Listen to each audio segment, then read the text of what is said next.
C'est le plus grand lac d'Europe occidentale.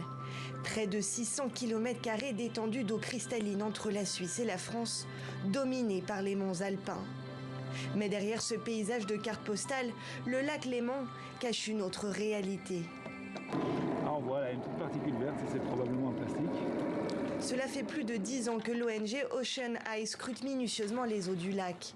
Pour ce faire, Pascal Hagman et son équipe utilisent ce filtre. Jeté par-dessus bord, il permet de prélever des échantillons qui seront ensuite analysés.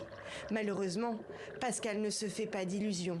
On a mesuré une pollution médiane de l'ordre de 45 grammes par kilomètre carré de micro et mésoplastiques. Donc il y a des classes de taille, les microplastiques étant des particules plus petites que 5 mm, qui proviennent de la fragmentation de plus gros objets, tandis que les mésoplastiques sont les particules qui sont plus grosses. C'est toujours un chiffre qui est difficile à interpréter. Nous, étant une organisation spécialisée dans la pollution marine, par la pollution des déchets plastiques, on a comparé ça à toutes les données qu'on avait de l'environnement marin et on est arrivé à la conclusion que la pollution microplastique de surface du Léman est du même ordre de grandeur que celle des océans.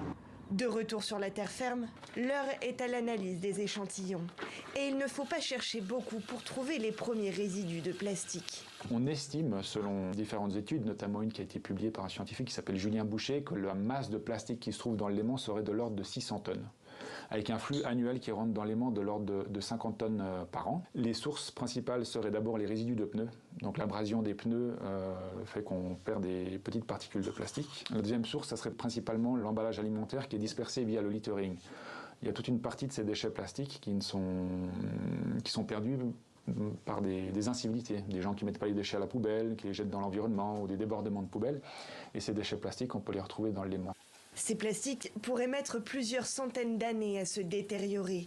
Et si une prise de conscience semble s'opérer, Pascal milite pour s'attaquer à la source du problème.